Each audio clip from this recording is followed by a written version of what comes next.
मुंबई शहर में एक लड़का एक दिन रेड लाइट एरिया में पहुंचता है। वहां पहुंचने के बाद एक कोठे पे चले जाता है। वहां उसके सामने 20 लड़कियों को खड़ा किया जाता है। उस लड़कियों में से एक लड़की अपना सर झुका के वहां खड़ी थी। उसके बाद ये लड़का उसे पसंद कर लेता है और उसी के साथ एक कमरे में चले जाता है। कमरे में जाने के बाद भी वो लड़की अपना सर नहीं उठाती। उसके बाद ये लड़का उस लड़की का चेहरा देखता है और चेहरा देखने के बाद उसके पैरों तले से जमीन खिसक जाती है, क्योंकि दोस्तों वो लड़की और कोई नहीं थी, उसकी वो पत्नी थी। उसके बाद वो अपनी पत्नी से सवाल करता है, आखिर तुम यहाँ क्या कर रही हो और तुम यहाँ कैसे पहुंची।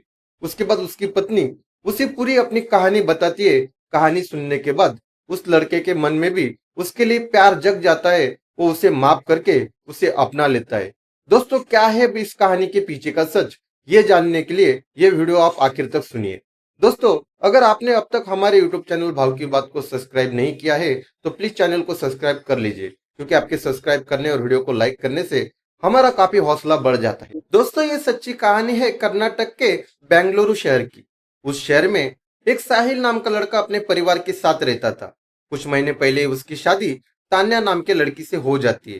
तान्या दिखने के लिए काफी खूबसूरत थी, उसके साथ ही साथ उसका स्वभाव भी काफी शांत किस्म का था। इसके लिए शादी के बाद भी वो अपनी सास ससुर के साथ ही रहती थी। साहिल एक मल्टीनेशनल कंपनी में काम करता था और उसे अक्सर कामों के लिए कभी मुंबई तो कभी दिल्ली जैसी जगहों पे जाना पड़ता था। ऐसे ही एक दिन साहिल को मुंबई के हेड ऑफिस से फोन आता है और उससे बोला जाता है कि आपको मुंबई के हेड ऑफिस 15 दिनों के लिए आना पड़ेगा। जब ये बात साहिल अपनी पत्नी तान्या को बताता है तो तान्या काफी दुखी हो जाती है, लेकिन काम के लिए साहिल को मुंबई के लिए निकलना ही पड़ता है। मुंबई पहुंचने के बाद तान्या और साहिल के बीच में अक्सर बातें होती थी। इसी दौरान 10 दिनों का टाइम बीत जाता है और एक दिन साहिल अपनी पत्नी तान्या को फोन करके बोलता है, क्या तुम मुंबई आना चाहोगी, मुंबई घूमना चाहोगी। तो तान्या इतनी खुश हो जाती है। इसके बाद तान्या साहिल को बोलती है, हाँ हाँ क्यों नहीं आना चाहूंगी, मेरा तो बचपन का ही सपना था, मुझे जिंदगी में एक बार तो मुंबई शहर देखना ही था। आज लगता है वो सपना मेरा तुम पूरा कर दोगे। उसके बाद साहिल तान्या को बोलता है, हाँ मेरा भी काम 2-3 दिन में खत्म हो जाएगा, तुम भी आ जाना, हम लोग साथ में ही पूरा मुंबई घूमेंगे, कुछ दिन यहाँ रहेंगे, उसके बाद अपने शहर कर्नाटक वापिस आ जाएंगे। उसके बाद तान्या का टिकट साहिल निकाल देता है और उसे उसके फोन पे भेज देता है। दूसरे ही दिन तान्या अपने सास ससुर की परमिशन लेके ट्रेन में बैठ जाती है। उसके बाद अपनी सास को फोन करके बोलती है कि माँ जी मैं ट्रेन में बैठ चुकी हूँ और मुझे मेरा सीट भी मिल चुका है। जैसे ही साहिल मुझे मुंबई रेलवे स्टेशन पे लेने के लिए आ जाएगा मैं आपको फोन कर दूंगी। उस फोन के बाद तान्या अपने पति साहिल को भी फोन करती है। उसे बोलती है कि मैं अपनी सीट पर ही बैठी हूँ। उसके बाद साहिल उसे बोलता है कि तुमने अपनी खाने पीने की कुछ चीजें अपने साथ ली तो है ना, क्योंकि रास्ते में अगर तुम्हें कोई कुछ चीज खाने के लिए दे तुम बिल्कुल भी मत लेना और किसी से ज्यादा बातचीत भी मत करना। इसके बाद साहिल फोन रखता है और तान्या की ट्रेन मुंबई के लिए निकलती है। तान्या जिस सीट के ऊपर बैठी थी उसी की सामने वाली सीट पे 2 आदमी बैठे थे। उसमें से एक आदमी तान्या को पूछता है, क्या दीदी आप भी मुंबई जा रहे हो। तभी तान्या पूछती है, क्या आप लोग भी मुंबई जा रहे हो। तो सामने वाला आदमी बोलता है कि मेरे भाई ने वहां कपड़े की दुकान खोली है, बस उसी सिलसिले में मैं मुंबई जा रहा हूँ। उसके बाद तान्या भी बोलती है कि मेरे पति मल्टीनेशनल कंपनी में काम करते हैं, मैं बस उन्हें मिलने जा रही हूँ। उसके बाद दोनों में थोड़ी सी बातचीत होती है। इसके बाद जो सामने 2 आदमी बैठे थे अपने बैग से कुछ खाने पीने का सामान निकालते हैं और तान्या को भी बोलते हैं कि दीदी आप भी नाश्ता करोगे। तो तान्या उन्हें मना कर देती है। उसके बाद दोनों आदमी नाश्ता कर लेते हैं। इसके बाद 3-4 घंटे का टाइम बीत जाता है। उसके बाद तान्या को भी भूख लगने लगती है। तान्या भी अपने बैग से कुछ सामान निकालती है खाने का। उसके बाद तान्या उन दोनों आदमी को खाने के लिए पूछती है तो दोनों आदमी थोड़ा थोड़ा तान्या के खाने में से खाना ले लेते हैं और खा लेते हैं। अब तान्या को वो लोगों पे भी थोड़ा भरोसा होने लगता है और तान्या और वो लोग काफी बातचीत शुरू करते हैं। तान्या अपने बारे में सब कुछ उन्हें बताती है और वो लोग भी अपने बारे में तान्या को सब कुछ बताते हैं। लेकिन तान्या को कहाँ पता था कि वो लोग कितने शातिर किस्म के आदमी है। इसके बाद ट्रेन 800 किलोमीटर का सफर तय करती है और ट्रेन पूना स्टेशन पहुंच जाती है। जैसे ही पूना स्टेशन ट्रेन रुकती है उसमें से एक आदमी नीचे उतरता है और तान्या और दोनों के लिए एक एक कप चाय लेता है। जब चाय लेके वो वापस ट्रेन में चढ़ता है तो तान्या को एक कप चाय देता है। तान्या उन्हें बोलती है कि मैं चाय नहीं पीती हूँ। तो वो बोलता है कि दीदी मैंने आपके लिए भी चाय लिया, चलो आप रोज नहीं पीते हो लेकिन आज हमारे साथ पी लेना, वैसे भी थोड़े टाइम में मुंबई आ जाओगी, उसके बाद आप अपने रास्ते चले जाओगे और हम लोग अपने रास्ते। उसके बाद तान्या उन्हें मना नहीं कर पाती और उन्होंने जो चाय दिया था वो चाय तान्या पी लेती है। लेकिन चाय पीने के बाद तान्या का सर थोड़ा भारी होने लगता है और देखते ही देखते तान्या बेहोश हो जाती है।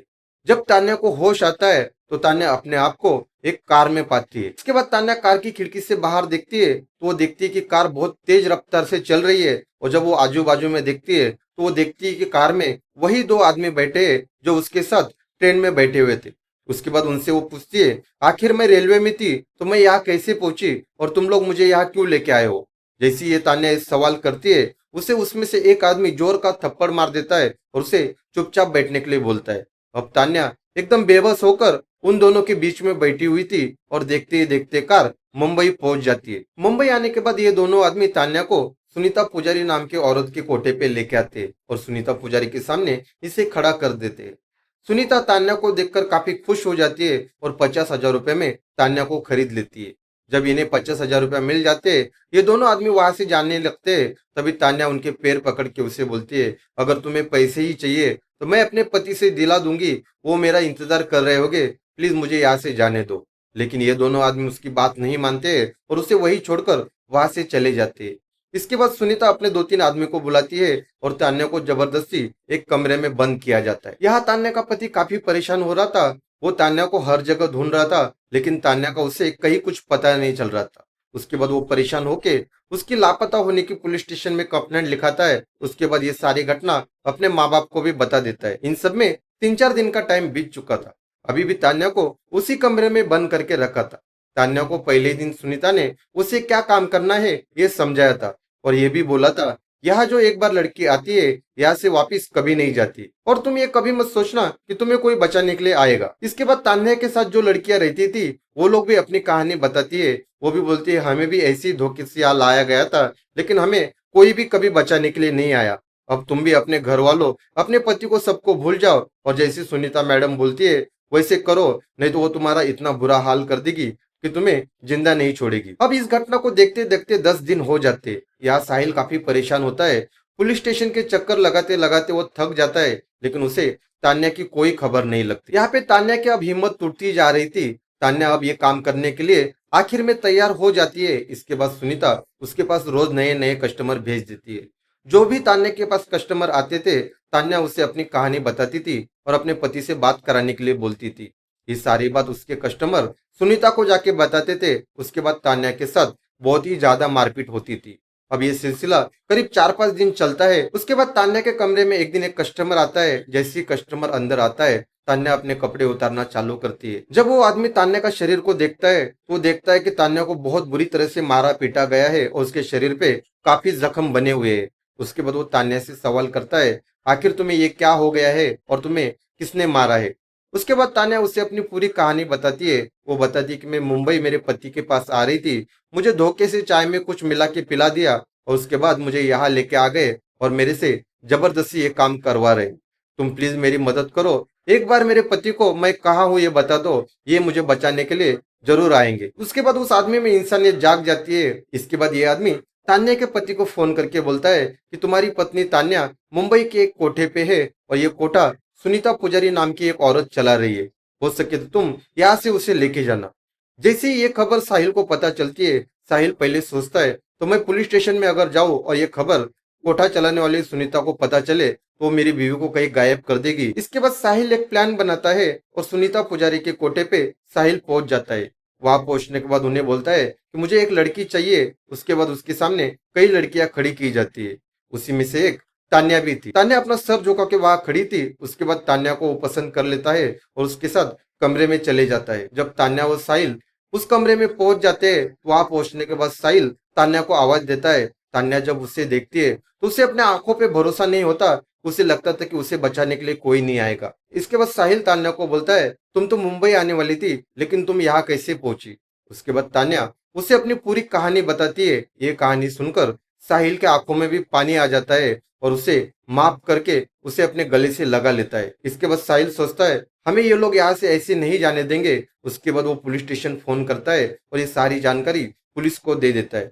मुंबई पुलिस भी बहुत ही ईमानदारी से अपना काम करती है और थोड़े ही टाइम में वहां पे रेड मारी जाती है। वहां पे छापा मारा जाता है और साहिल के साथ ही साथ तान्या और तान्या की जैसी कई लड़कियों को वहां से छुड़ाया जाता है। इसके बाद मुंबई पुलिस तान्या और साहिल को कर्नाटक भेज देते हैं। जब तान्या और साहिल अपने घर पहुंच जाते हैं तो पूरे घर वाले तान्या का काफी अच्छे से स्वागत करते हैं और उतनी ही इज्जत से उसे अपना भी लेते हैं। दोस्तों, जिस तरह तान्या को साहिल ने बचाया भी और उसे अपनाया भी, ये सब वाकई काबिले तारीफ है।